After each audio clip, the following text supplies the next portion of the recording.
great healer and provider.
Sa ngalan ng Ama, at ng Anak, at ng Espiritu Santo. Amen.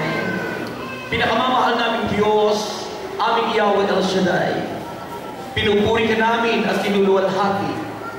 Pinasasalamatan sa lahat ng ginagawa mo sa aming buhay. Alam namin, O Diyos, na Ikaw ang natatangi naming sandigan at wala kaming ibang maaasahan kundi Ikaw. Ikaw ang nagkakaloob ng lahat-lahat sa amin. Buhay, kalakasan, at lahat na aming tinatamasa sa buhay. Kaya naman nararapat namin Ikaw ay purihin, sambahin at pasalamatan.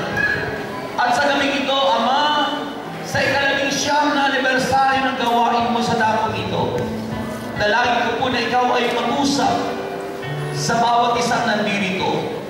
Paghimalaan mo ang mga taong tumugon sa iyong panawagan, ang mga may sakit na iyong pagalingin sa pangalan ni Jesus, ang aming mga pangailangan na iyong tugunin, O Diyos, sa pangalan ni Jesus. At ang lugar na ito'y punuin mo ng iyong kaluwalhatian at maranasan ka ng bawat isa. Sa aming kalagitnaan, ipakita mo ikay Diyos na buhay na makapangyarihan. Gamitin mo ang lingkod mo mightily, boldly and powerfully, kasama ang iyong mga awit. At umaasa kami, may gagawin ka sa buhay ng bawat isa. Sa pangalan ni Jesus, sa ngalan ng Ama, at ng Anak, at ng Espiritu Santo, ating purihin ang Panginoon.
mahal ka. Espiritu Banal, tinatawagan ka. Espiritu Banal, sa buhay kong ito. Espiritu Banal, kailangan ko. Espiritu Banal, mahal ka. Espiritu Banal, tinatawagan ka. Espiritu Banal, sa buhay kong ito. Espiritu Banal, kailangan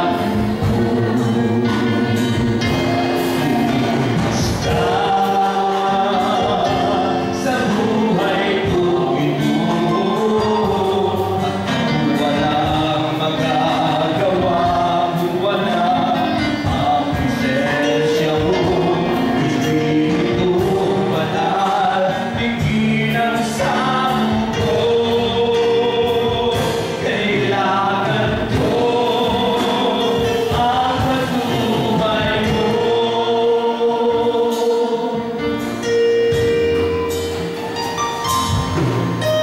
Espiritu Banal, mahal ka. Espiritu Banal, tinatawagan ka. Espiritu Banal, sa buhay kong ito. Espiritu Banal, kailangan Umilos na Lord! Sa buhay kong ito, walang magagawa, wala ang presensya mo. Espiritu Banal, bigyan ang samo ko. Kailangan ko ang patnubay mo.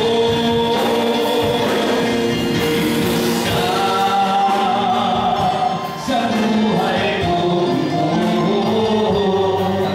walang magagawa kung wala ang presensya mo. Espiritu Banal, bigyan ang samo ko.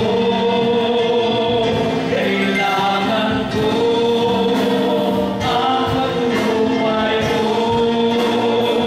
Kailangan ko ang patnubay mo. Kailangan ko ang patnubay mo.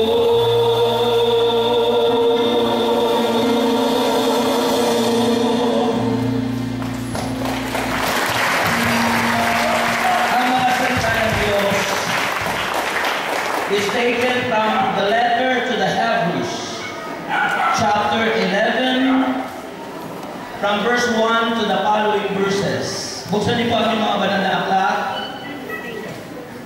Mayroon po ba kayong Biblia? Itaas ang Biblia. Itaas ang Biblia. Mga 15% ang may Biblia. Kapag po walang Biblia ang tao, sabi ng iba, ay Katoliko nga. Pag hindi makasagot ang tao sa mga nasa sa Biblia, ay Katoliko nga, walang alam. Kaya po mahalaga ang Biblia. Alam niyo po ba mas mahalaga ang Biblia kaysa sa refrigerator? Anong sagot? Alam niyo po ba mas mahalaga ang Biblia kaysa sa rice cooker? Dahil hindi lamang sa tinapay nabubuhay ang tao, kundi sa mga salitang namumutawi sa bibig ng Diyos. Alam niyo ba mas mahalaga ang Biblia kaysa sa cellphone? Kaya po mahalaga ang Biblia kayo ng Biblia, baka dumating na si Lord, ay wala pa kayong natututunan sa Biblia. Mayroon pong nagsabi sa akin kanina, doon sa aming lugar sa Bikutan, na mayroon siyang napanood sa iba't ibang dako ng mundo. Nasa YouTube, na na-bidyuhan na mayroong mga trumpetang tumutunog sa bawat dako. Sa kalawakan, tumutunog ang trumpeta. May sa Australia, may sa Amerika, ibang dako na sulok ng mundo. At marahil yun na nga ang sinasabi ng banal na kasulatan ayon kay Propeta Joel, na sa mga huling araw ay ibubuhos ng Diyos ang kanyang espiritu sa lahat ng tao. Maging bata, matanda, babae at lalaki. At doon ay makikita nila ang mga himala ng Diyos. Halata. Halata po sa amen nyo. Kaya po mahalaga, baka po nandiyan na, dumarating na ang Panginoon, wala pa kayong alam sa Biblia. Kaya mahalaga na yun. Tandaan po natin, nasa pakikinig ang pananampalataya. Faith is cometh by hearing, and hearing by the word of God. Pag ang tao hindi marunong makinig at hindi nakikinig ng salita ng Diyos, siya ay walang pananampalataya. Pero ang tao may pananampalataya, lumalalim, siya ay lumalago dahil siya ay patuloy na nakikinig ng salita ng Diyos. Amen. Purihin natin ang Panginoon. Sabi ng Hebreo, Hebrews chapter 11 verse 1, tayo may pananalig kung nagtitiwala tayong mangyayari ang mga inaasahan natin. Kayo po ba may inaasahan ngayong gabi ito? Sino ang may inaasahan ngayong gabi ito? Sabi rito sa ating binasa, yung may pananalig, ay maaasahan nila na mangyayari yung inaasahan yun. At naniniwala sa mga bagay na di natin nakikita at kinalulugdan ng Diyos. Oy, makinig, sabi rito, kinalulugdan ng Diyos ang mga tao noong una dahil sa kanilang pananalig sa Kanya. Nalulugod ang Diyos sa mga tao may pananalig sa Diyos. Nalulugod ang tao may pananalig sa Diyos. Dahil sa pananalig sa Diyos, naunawaan natin na ang sanlibutan ay nilalang sa pamamagitan ng salita niya. At ang mga bagay na nakikita ay mula sa mga hindi nakikita. At dahil sa pananalig sa Diyos, si Abel ay naghandog ng mas mabuting hain kaysa inihandog ni Cain. Dahil doon, si Abel ay inilalang matwi ng tanggapin ng Diyos at kanyang handog. Bagamat patay na siya ay nagsasalita pa sa pamamagitan ng kanyang pananalig sa Diyos. Purihin ang pagkakabasa sa mga salita ng Panginoon. Palakpakan ang Diyos ng napakalakas.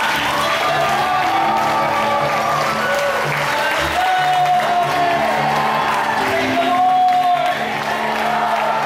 Praise the Lord!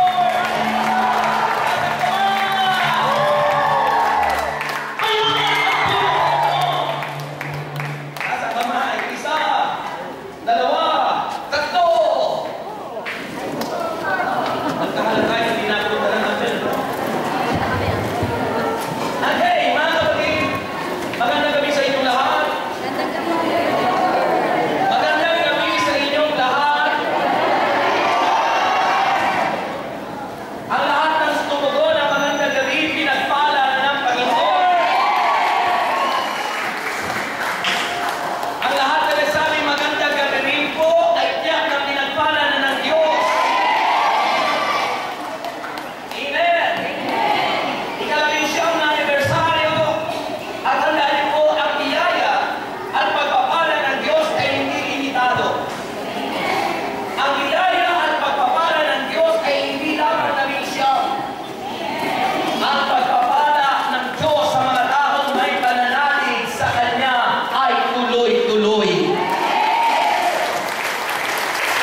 Ito ay naibibili ng banal na dugo ni Kristo.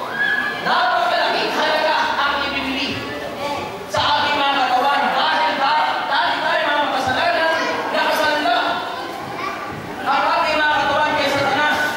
Dahil lahat ay nagkasala, walang hindi makasalanan, sabi ng Romans chapter 3 verse 23. All have sinned and fall short from the glory of God. Lahat ay nagkasala at walang sino mang karapat-dapat sa paningin ng Diyos. Kaya ikaw na nakikinig, dahil ikaw ay nagkasala, pagpatuloy kang nakinig sa salita at mensahe ng Diyos, ito'y nagpapagaling, nagpapalaya, nagbibigay, nagpapayapaan, at kaligtasan sa buhay na may panalangin sa Kanya. Amen! Kaya sabi ko nga sa unang Korinto 6:19, ang inyong katawan ay hindi talaga inyo, hindi sa atin. Ito ay ibinigay naman ng dugo ni Jesus. Kaya anya ang inyong katawan ay gamitin nyo upang maparangalan ang Diyos.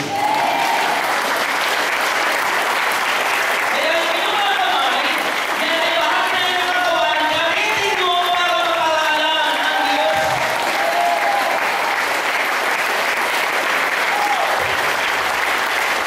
Yung mga kamay na yan, hindi yan ibigay ng Diyos para ipananggal mo. Yang kamay na yan, hindi bigay ng Diyos para ipagpuntal mo. At yan, kamay na yan, hindi binigay sa iyo para magnakaw ka at kunin mo ang di sa iyo. Ang mga kamay na yan ay binili ng dugo ni Jesus, pinagpala at pinabanal ni Jesus upang ang ating katawan ito, bawat bahagi ng ating katawan ay magamit upang maparangalan at mabigyan ng walatian ang Diyos na makapangyarihan.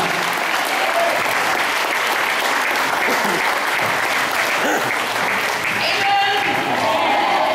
Yung palakpak.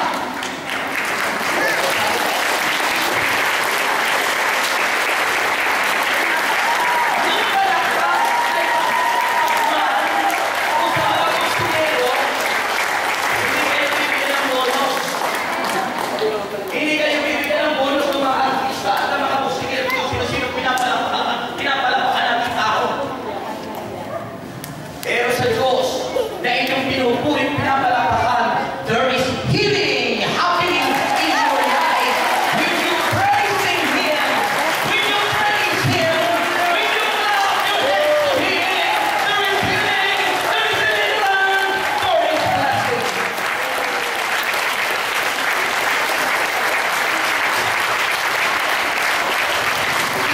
Amen! Sabihin niyo, combination of faith. Alam niyo, yung mga sugaton, marunong yan sa mga combination. Halimbawa sa weten, 13, 18. Tungkol, 100.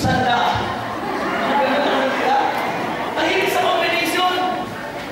Maging sa loko, yung mga sugaton at mga lasinggero, babaero, bakla, tumboy, marami, iba't ibang klase. Alam ang combination, mga kapatid. Kaya sabi ng Bible, the combination of faith that brought us healing and deliverance. Ano kaya ito? Kombinasyon. Ha? Mahalaga. Pag ikaw ay nakinig at inanggap mo ang iyong pinakinggan, siya, uuwi ka ang pagpapalay, siksik, liglig, at tumakas.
pamamagitan ng salita. Sabi sa John chapter 1 verse 1, oy, makinig kayo. 1:1, sa pasimula may naroon na yung salita. It is from the very beginning that God created the heavens and the earth. The Word of God was already there from the very beginning. Sabi ng John chapter 1 verse 1, naroon na sa pasimula may naroon na ang salita. Kasama ng Diyos ang salita. At sinabi ng John chapter 1 verse 1, ang salita ay Diyos. Ang salita ay Diyos. Ang salita ay Diyos. In other words, sabi ng John chapter 1 verse 14,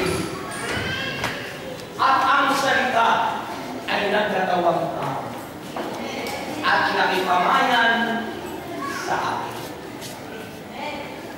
Sino yun? Sino yun? Sino yun? Si Jesus! Si Jesus na sa pasimula pa'y naroon na. Siya ay salita. Kasama ng Diyos na ito ang salita at sinasabing ang salitang ito ay Diyos. Brothers and sisters, pag binaba niyo sa John chapter 1 verse 3, ito ang inyong mababasa. Makinig kayo para hindi kayo maliglang ng maaway. Sabi ng Juan 1, kabanata 1, talata 3. Ito ang nasusulat. Sabi ng Bible, sa pamamagitan niya, sa pamamagitan niya, nilikha ang lahat ng bagay at walang anumang nalikha ng hindi sa pamamagitan niya. Ang tinutukoy dito ang salita. Sabi ito, italas ko sa pasimula pa'y naroon na ang salita, kasama ng Diyos ang salita, at ang salita ng Diyos, kasama na siya ng Diyos sa pasimula pa, at sa pamamagitan niya ay nilikha ang lahat ng bagay at walang anumang nilikha ng hindi sa pamamagitan niya. Mula sa kanya ang buhay, at ang buhay ay siyang ilaw ng sangkalauhan, nagliliwanag sa kadiliman ang ilaw. Purihin si Jesus. Purihin si Jesus!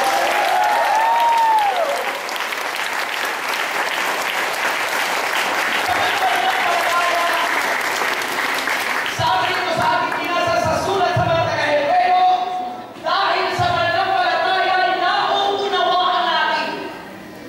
In other words, if you have no faith, hindi mo maunawaan ang binasa ko. At hindi mo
na pinagaling ng Panginoon. Hindi sinabi ni Jesus na pinagaling kita. Hindi sinabi ni Jesus sa babaeng tinutugo ng 12 taon na nagsayang huminto ang pagturugo. Hindi sinabi ni Jesus na pinagaling kita, umuwi ka na. Ang sabi ng Panginoon Jesucristo sa babaeng ito, pinagaling ka dahil sa iyong pananalig. Amen? Dahil sa ating mga pananalig sa Diyos, kung ikaw ay may pananalig ka ng susi ng iyong tagumpay, ang susi ng lahat, ng kagalingan at susi ng lahat ng mithiin mo sa buhay ayon sa kagustuhan ng Diyos, ito'y magaganap at mangyayari kung ika'y may pananalig sa Kanya.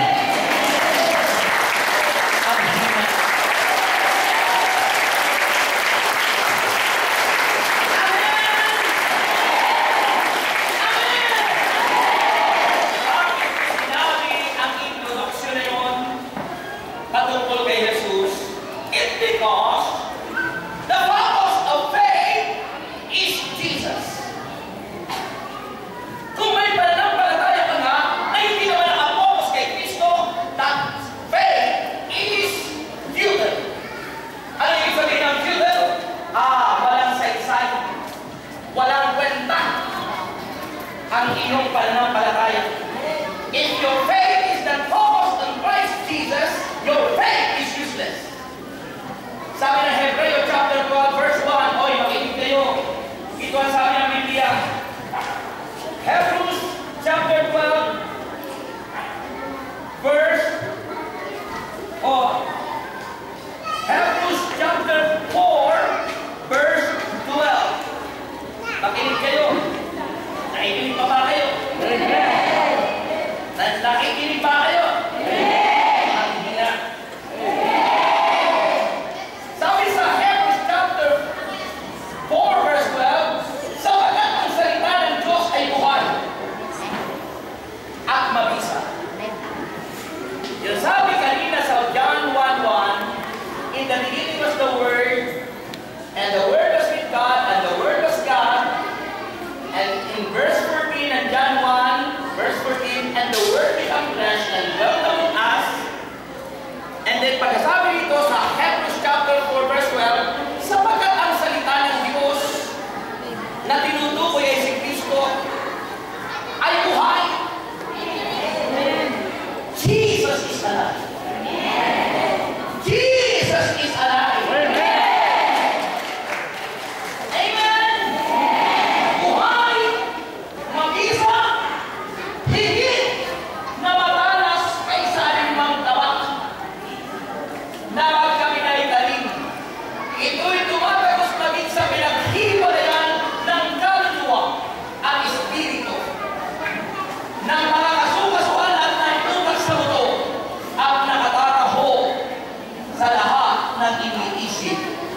Ng tao.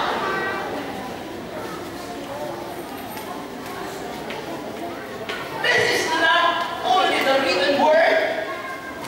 This is not only telling about the spoken word, but this word written in this verse 12, chapter 4 of Hebrews ay tumutukoy ito sa ating Panginoon Jesucristo. Siya'y buhay, magpakailanman, mabisa ang Panginoon kung siya'y nananahan at pinananalitan mo, nananahan sa puso mo. Magaganap ang paghahanin ng Diyos sa'yo. Mahina. Hindi lang mahina.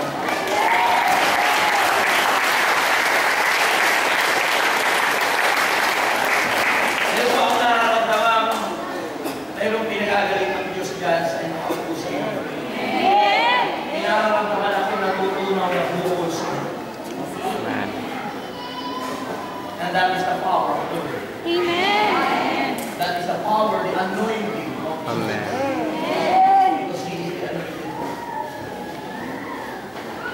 That's how important faith, brothers and sisters. And that faith, it must be focused in Christ. Maraming tao kasi may pananampalataya kay Kristo.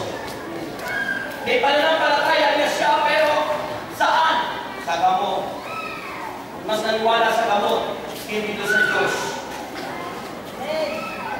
Hindi ko sinabing hindi mahalaga ang gamot. Instrumento lang yun ng Diyos. Dahil sabi ng Exodo 15:26, ang Diyos ang nagpapagaling. Siya ang makapangyarihan na may-ari ng ating buhay.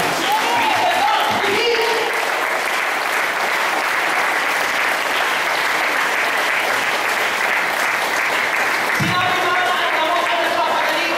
Hindi! God is the God that healeth thee. Amen. He is the healer. Amen. Medicine is only an instrument. Herbal is only an instrument. Ang nagpapagaling ay Diyos. Kung ikaw ay nagsasahing, nagluluto ka sa rice cooker, hindi po. Ang nagluto nun ay ang rice cooker, hindi po.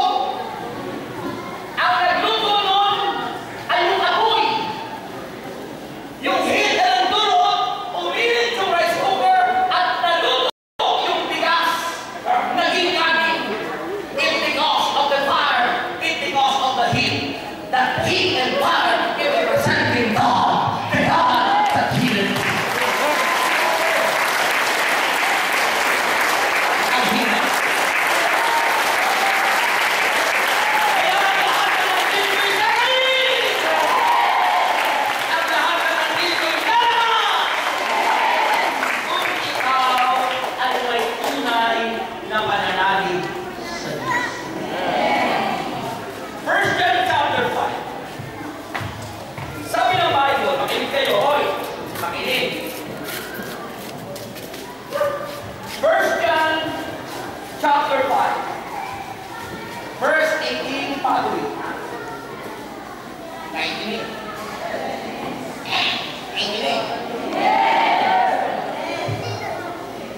Madalas yung nasabi nasa pakikinig ang pananampalataya. Listen to the word of God, wala kang pananampalataya. Nasusulat yun, Romans 10:7. Faith is coming by hearing, and hearing by the word of God. Ang pananampalataya niya ay nakukuha sa pagdinig at patuloy, hindi paminsan-minsan, patuloy na pakikinig ng salita ng Diyos. Nakukuha ang pananampalataya sa patuloy na pakikinig. Kaya mahalaga makinig sa DWXI. Ang time slot ko ay every Wednesday, 6 a.m. to 7 p.m. or to 7 a.m. and 11 a.m. to 12 ng Wednesday. And sometimes other days na meron din. Makinig kayo.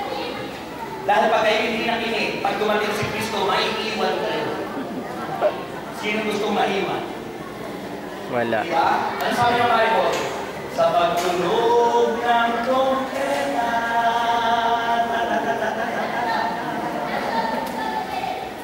sa pagtunog ng trompeta,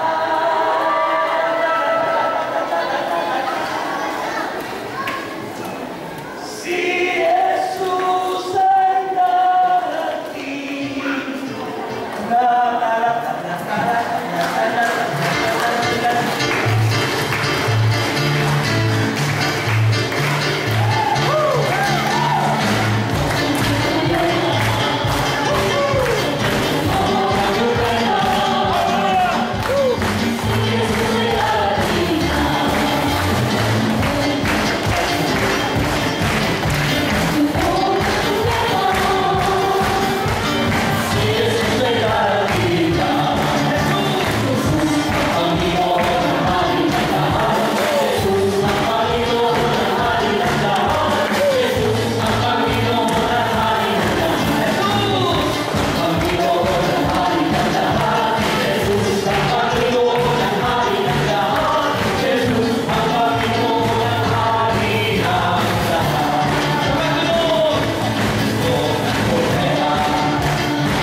nasabi ron sa kanta niyan ay, tayo'y kukunin sa isang mana.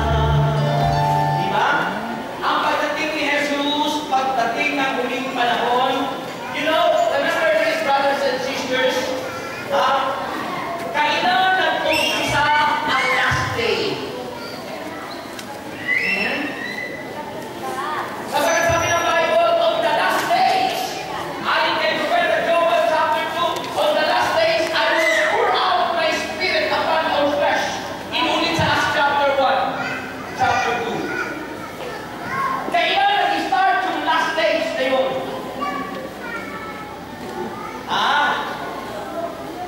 Kailan nag-start po ang last days noong si Kristo'y umakyat sa langit? It begins, last days begins when Jesus Christ descended on heaven. Nang siya'y umakyat sa langit, nag-start na po ang last days. Bakit? Sabagat ang umakyat sa langit, bumaba ang Espiritu Santo. At remember, wala na pong babalik pa, wala na pong ibang susunod sa Holy Spirit. Tonight is a part of the last days. Ito po'y kasama ng huling panahon. Kasi sinabi ng Bible, sa huling araw, sa huling panahon, ibubuhos ko ang aking Espiritu sa lahat ng tao. The next to the Holy Spirit is the coming of the Lord Jesus Christ. The second or final coming of the Lord. Yung kanyang pagbabalik. At ang sabi sa awit, tayo'y... Ano sabi?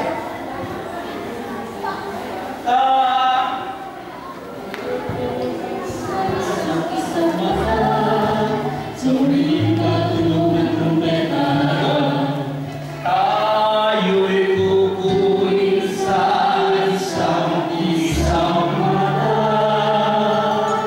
sa huling pagtunog ng trompeta. Ngayon, pinaghahandaan niyo ba yun? Are you preparing for yourselves in the final coming of the Lord? Naghahanda ba kayo nun? Are you ready? O handa sa mundo? Sabi ng Romans 12 verse 2. Romans chapter 12 verse 2. Huwag na kayong umayos sa takbo ng mundong ito. Do not conform any longer to the pattern of this world, but be transformed by the renewing of your mind. Huwag na kayong aayos sa takbo ng mundong ito. Mag-iba na kayo. Mag-iba na kayo at magbago ng isip. Baguhin natin ang ating isip. Kung nakatutok tayo ang isip natin sa puro pera, at ang pera tinututukan ay yung tatama sa loko, kapatid, nakinig kayo, hindi po lahat ng legal ay moral. Hindi po lahat ng legal ay moral. Legal man ang loko, sugal pa rin yan. Legal man ang contraception, against pa rin yan sa uyog ka. Hindi pa rin yan moral. Sabagat hindi lahat ng legal ay moral. Hindi lahat ng pangungutang ay moral. Sabagat may pangungutang na 5-6 that is legal and that is immoral. Amen? Amen? Kung illegalize ang third sex, legal na, pero immoral. Because that is against the will of God. Amen. Kaya mahalaga ang morality. At ano ang morality? Mahalaga ang pananalig sa Diyos. Wala kayo ba? Wala kayo.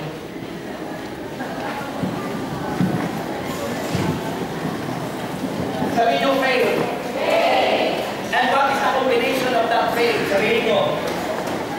What is the combination of that faith? What is the combination of that faith? Ibig sabihin, ang pananampalatay pinutungo ng Diyos kailangan magkaakibat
Sabi ng John chapter 1 verse 12, tayo'y naging anak ng Diyos, at ang binibigyan karapatang maging anak ng Diyos ay ang mga nananalig, tumanggap at sumampalataya kay Kristo. Sila ang tinatawag na mga anak ng Diyos. Sila lahat nananalig, tumanggap, sumampalataya kay Kristo ang binigyan karapatang maging anak ng Diyos. Ngayon, anak ba kayo ng Diyos? Sino sa inyo ang anak ng Diyos? Taas ang kamay. Ay, sino naman sa inyo ang anak ng pwede? So, kung tayo mga anak ng Diyos, at sabi ng Bible, sa mga anak ng Diyos, ang mga alam natin na yan, ang mga anak ng Diyos, ay hindi nagpapatuloy sa pagkakasal. Sapagkat iniingatan sila ni Jesucristo. Hindi sila maaaring anhin o galawin ng diablo. Ang mga anak ng Diyos, mga kapatid, sabi ng Bible, hindi sila maaaring anhin o galawin ng diablo. At ito ang sekreto. Dito ang tingin. I think ito yung nasabi ko noong doon sa Mother Chapter. Ang sabi ng Bible,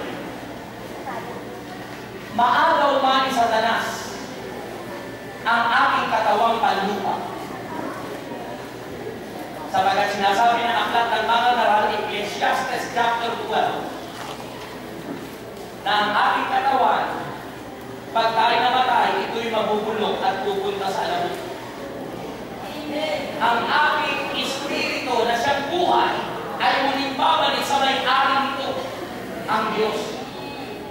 Subalit ang aking kaluluwa, kung ikay may pananalig sa Panginoon, kung nagtitiwala at sumasampalataya ka kay Kristo, ang kaluluwa mo ay hindi maaagaw ni Satanas sa kamay ni Jesus.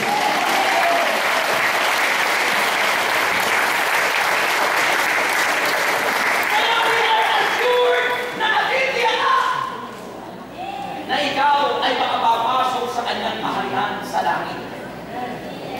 Sabagat sinasabi ng John 14 verse 6, di ba? John chapter 14 verse 6, I am the way, the truth, and the life. Ako ang daan, sabi ni Jesus, ang katotohanan at ang buhay. Si Jesus ang daan, si Jesus ang katotohanan, si Jesus ang buhay. Ang wala na niyang makaparunong sa Ama, kung hindi sa pamamagitan ko. Wala makaparunong sa Ama. In other words, hindi tayo maliligtas kung hindi tayo mananalig kay Kristo. Hindi tayo mapupunta sa langit sa halip ng mga impyerno kung hindi tayo mananalig sa Panginoon, sa hari ng mga hari, Panginoon ng Panginoon, ng Reyes ng Sabaw.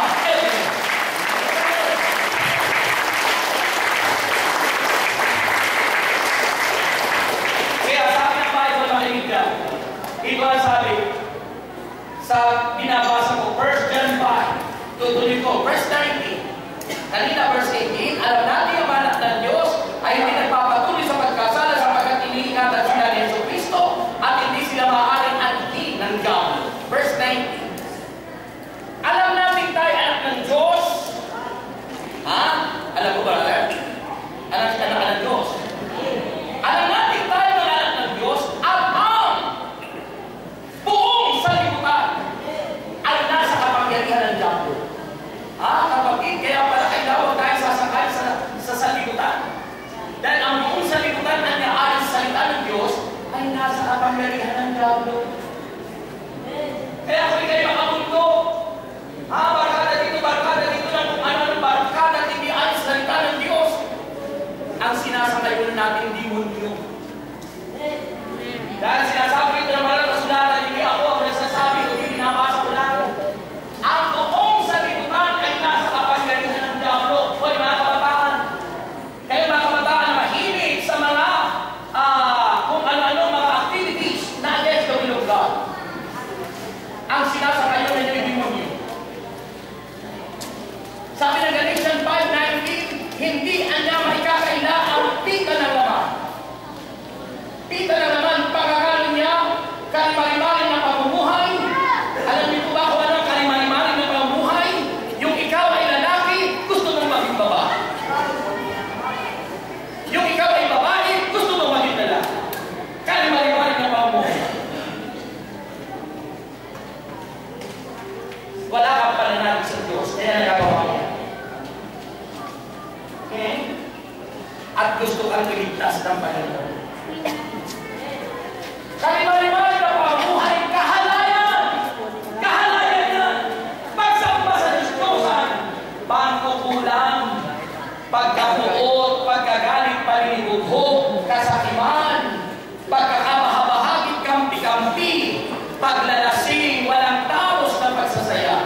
Revelation 5:19. Iba pang tulad nito ayon kay St. Paul.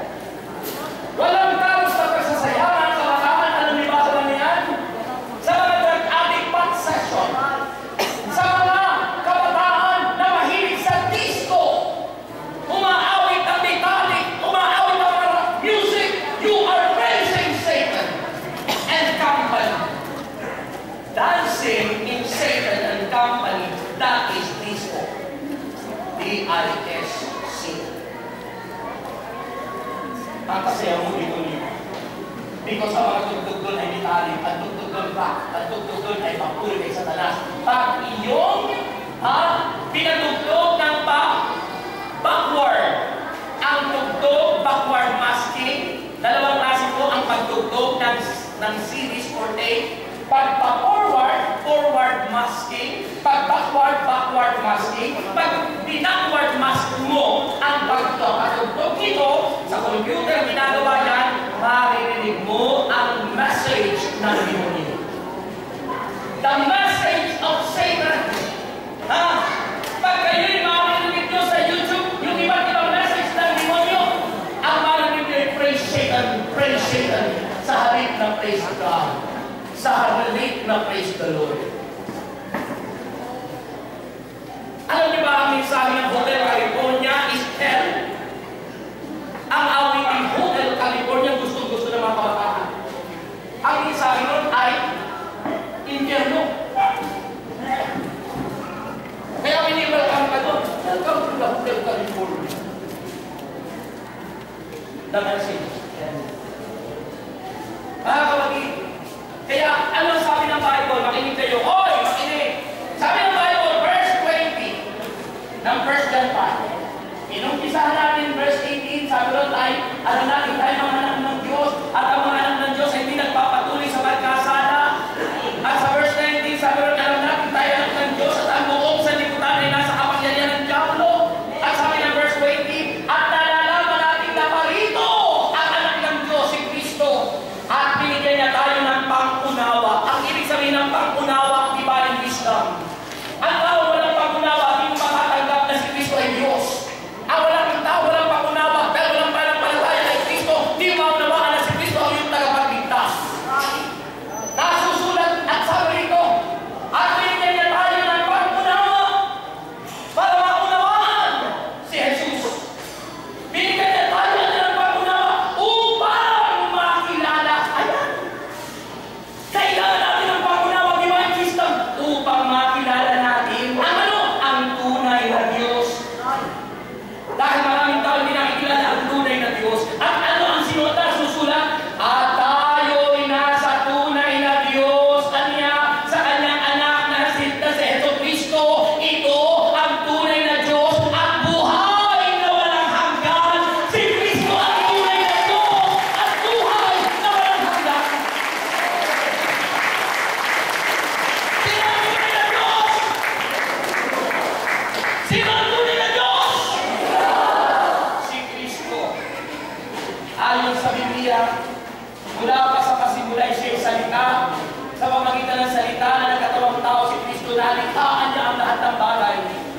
Kung hindi siya Diyos, paano nalikha para sa kanya ang lahat? Mula sa kanya ang lahat ng bagay. Ang anghel di pwede maglikha. Pero ang Diyos ay pwede maglikha. At ang pinakamaganda, ang Diyos ay pwedeng magkatawang tao. Ang tao di pwedeng maging Diyos sapagat ang tao ay limitado. But God is unlimited. Purihin si Jesus. Ang purihan.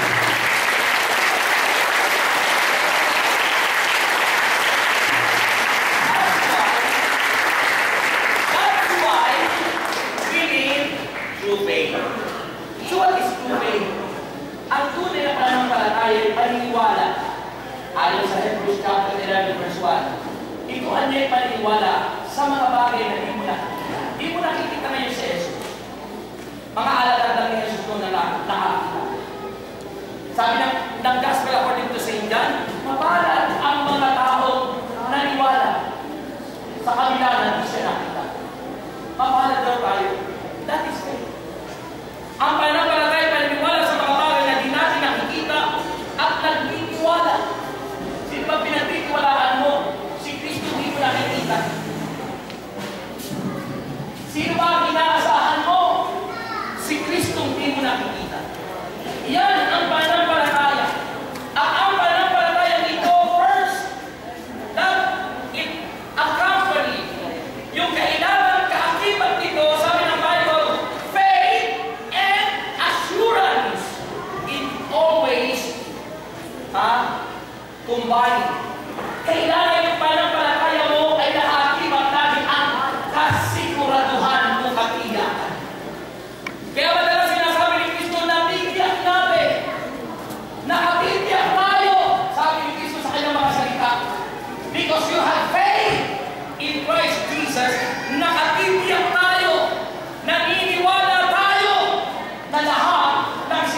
pagkunahan ng matamis.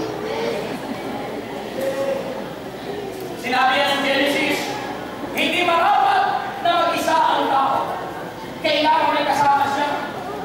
Yung tumpa na kasama. Hindi yung same sex, but the opposite sex. Hindi pwedeng parehas kayo lalaki magpapakasal. Hindi kayo pwedeng magpakasal. That is against the will of God. Hindi pwedeng babae sa babae. That is against the will of God.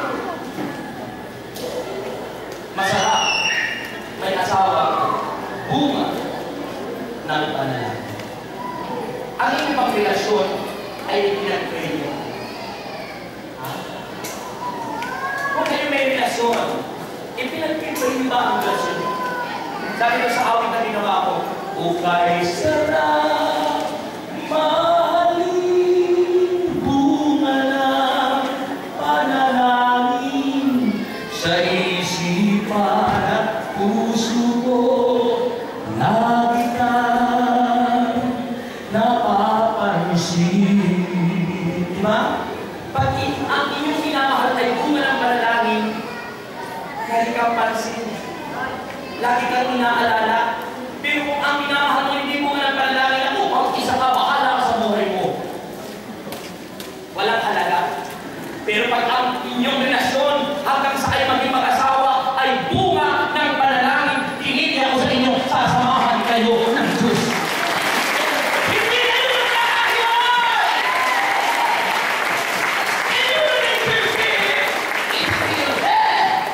Good as part.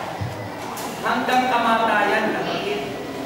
Hindi kagaya ng mga tao hindi bunga ng panalangin at kakahuwalay. Pag nag-aaway na, ayaw! Walang pananalig sa Diyos. At ang tao may pananalig, nakatitiyak tayo. Faith and assurance is always accompanied. Lagi magkasama sapagat yan ang nais ng Diyos. Ang hina. Ang hina. Ano po yung nasulat? Sa Hebrews chapter 11 verse 1. Mga kapatid. But sometimes, ang mga tao nahaluan ng doubt. Sa halip na magkaroon ng katiyakan, assurance, nagkakaduda, nagdududa. That is the work of the devil. Sabi ng Panginoon, ayon kay Santiago, labanan nyo ang diablo, lalayuan niya kayo. Pag nilabanan nyo ang diablo because you have faith in God, hindi ikaw wala ipaglaban. Si Jesus na nasa sayo, ginagamit ang iyong buong katawan para kayo magtagumpay. Amen! And number 2, sabi ng Bible, very important, faith and obedience. May pananampalataya ka na. Ayaw mo namang sumunod sa sinasabi ng Diyos. Useless yung pananampalataya mo. Sinong gustong yumaman? Ayaw mo namang sugin yung susi sa pagpapayaman. Ano ang susi sa pagyaman? Ano? Hindi kayo nasagot. Ano ang susi sa pagyaman? Pagbibigay. Pagkakaloob ng ano? Tithes and offering. Ang iba po, kung tayo nagtatas sa gobyerno, dapat magbigay para sa Diyos. Hindi yun sa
magbibigay mo yan.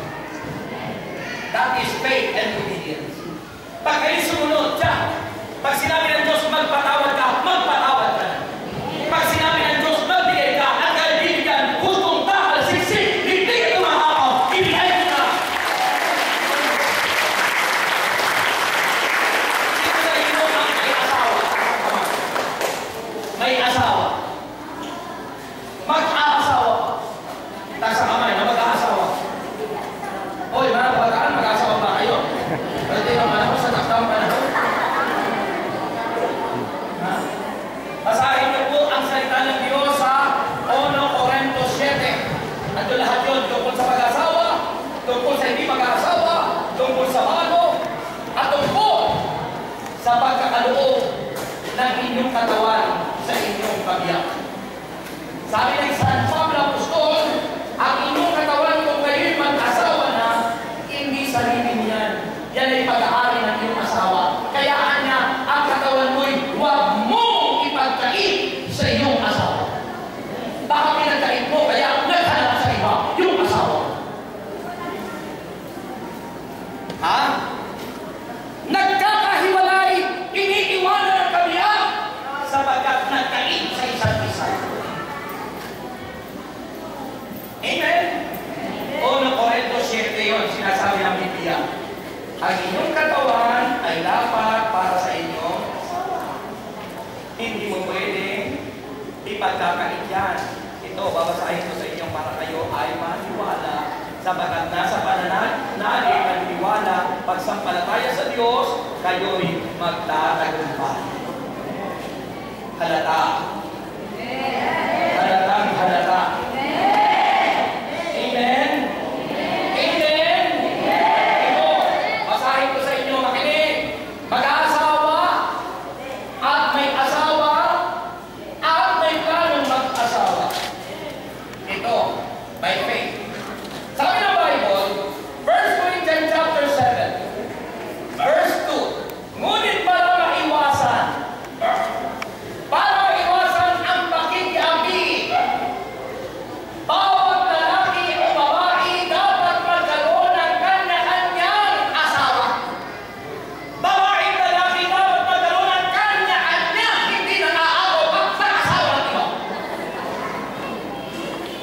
Obedience is better than sacrifice. Faith and obedience is very important. Kaya ano sabi ng Bible?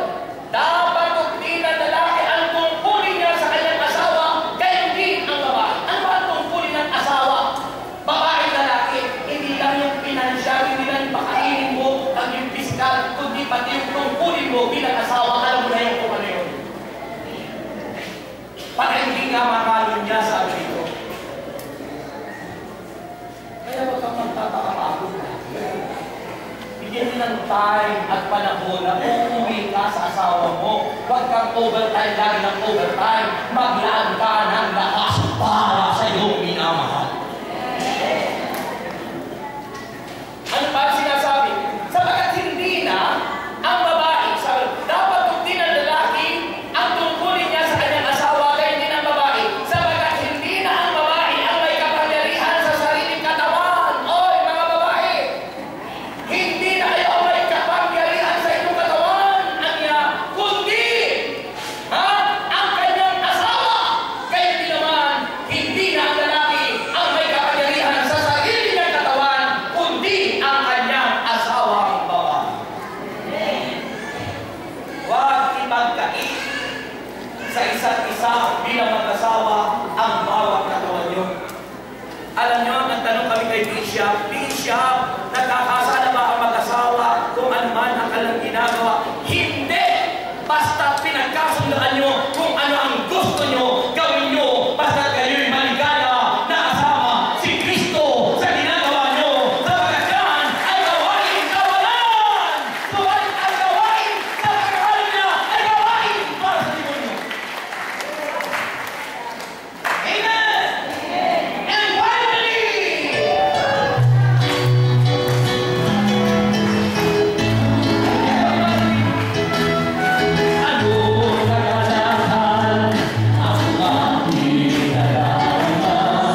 Dala niyo na inyong handog sa Diyos. Kung kayo man ay gustong lumapit na sa kalsada, you are welcome to come. As an invitation of Christ. Sabi ng Panginoon, come to me, all of you who are heavily laden and burdened, and I will give you rest. Ibigyan ko kayo ng kapahingahan, wika ni Jesus. Lumapit na po kayo dito, huwag na kayo mahiya. If you want to receive healing, deliverance, if you want to receive something good in your life, meron ka. Hindi ko sinasabi kayo pumila, ito ang itong harapan. Binigyan ko sa inyo yung paghakbang mo pa lang, nakita na ng Diyos. It is an act of faith. It is an act of faith. Kayo mga bata dyan, kasali ba kayo? Kasali kayo? May iwan na ito sa may upuan, ayun, magpipili ng kanilang daladalahan ng mga workers. Ang iniimbitahan po ito ng Diyos, yung may tunay na pananalig sa Diyos. If you have true faith in God, sabi natin, that faith is focused on Jesus. Yung pananampalataya yun ay nakatuon kay Jesus. Dahil anya sa mensahe na yung gabi ito, si Kristo ang tagapagligtas, si Kristo ang tunay na Diyos, at buhay na walang hanggan. At kung wala siya sa buhay mo, sabi ng John 15:5, you can't do nothing. Wala kang magagawa. Kaya hindi mo magawang magpatawad. Kaya hindi mo magawa na magbigay. Kaya hindi mo magawa na magpahiram sa mga nangailangan. Kaya hindi mo magawa na mahalin yung asawa mo yun. Kahit na iniwan ka, mahalin mo pa rin yun. Asawa mo yun. At kung ang kinakasama mo, hindi mo asawa, isuli mo yun. Paano, brothers, kung may anak na kami? Aba, walang kasalanan ng bata. Palakihin mo yung bata. Brothers, paano yung hindi kamukha kahit hindi mo kamukha yung bata? Alagaan mo. So finally, very important faith and assurance. It is inseparable. Di pwedeng paghiwalayin. Dahil ang pananampalataya ay dapat natitiyak natin, nasisiguro natin. Dahil kay Kristo na katulong. Pangalawa, faith and obedience. Because obedience is better than sacrifice. Mahalaga yung pananampalataya, may marunong na pagsunod. Kung ano ang salita ng Diyos, Lord, brothers, gusto mo po makasunod sa kalooban ng Diyos. Unang aalamin mo, what is the will of God? Ano ba ang kalooban ng Diyos? The will of God, o ang kalooban ng Diyos ay ang kanyang mga salita. The will of God is the word of God. Ang salita po ng Diyos. That's why it's very important your Bible. Read the Bible. Ano ang mabasa mo doon? Sundin mo yun. Pag hindi mo ano, Holy Spirit, teach me. Turuan mo ako, Espiritong Banal. Yung inawit natin kanina, ituturo sa iyo, ipapaliwanag sa iyo. Hindi ka ililigaw ng Espiritu Santo, subalit pwede kang iligaw ng tao. Yung amen, answered prayer mo. Faith and work is inseparable. Hindi pwedeng paghiwalayin ang pananampalataya at ang gawa. Kailangan may kalakip na gawa. Sabi ni Santiago, pakita mo ang iyong pananampalataya kung wala kalakip na gawa. At ipakikita ko naman sa iyo ang pananampalataya ko may kalakip na gawa. Pinuputol kasi ng iba yung Efeso, kabalata 2. Pinuputol pagdating ng verse 9. Ayaw nilang ituloy sa verse 10. Sabi ng Efeso, pakinggan ito, mga kapatid, ang demonyo kasi, gusto niya putol-putol. Sapagkat ang sabi ng Bible, ang demonyo na putalito ang magnakaw, magwasak at kumatay. Sabi ng Efeso, kabanata 2, talata 8, hoy, makinig. Sabi ito ng Bible, pakinggan niyo ito. Sabi nito, dahil sa kagandahan loob ng Diyos, ay naligtas kayo sa pamamagitan ng inyong pananalig kay Kristo. That faith is focused on Christ. So sabi ng Bible, ang kaligtasan ito'y kaloob ng Diyos, hindi mula sa inyo. Hindi ito dahil sa inyong mga gawa, kaya walang dapat ipagmalaki ang sinuman. Sa ibang pumapasa, putol na doon, ayaw nang ituloy. Kasi sabi ko, pananampalataya hindi sa gawa. So laging pananampalataya lang, mali. Kailangan may karapit na gawa. Pag tinuloy nyo ang verse 10, makinig kayo. Ano sabi ng verse 10? Tayo kanyang pinalang nilikha sa pamamagitan ni Cristo Jesus upang iukol natin ang ating buhay sa paggawa ng mabuti. Na itinalaga na ng Diyos para sa atin noon pa man. Ang pananampalataya ay hiwalay sa gawa. Ngunit ang pananampalataya ang kalakit ang gawa. Ibig sabihin buhay yun na ipapakita mo may bunga. The fruit of a living faith is good works. Ang mabubuting gawa ay bunga ng iyong buhay na pananampalataya sa Diyos. Sabi niyo Panginoon Jesus, patawarin mo po ako sa lahat ng nagawa kong kasalanan mula po sa aking pagkabata hanggang sa kasalukuyan.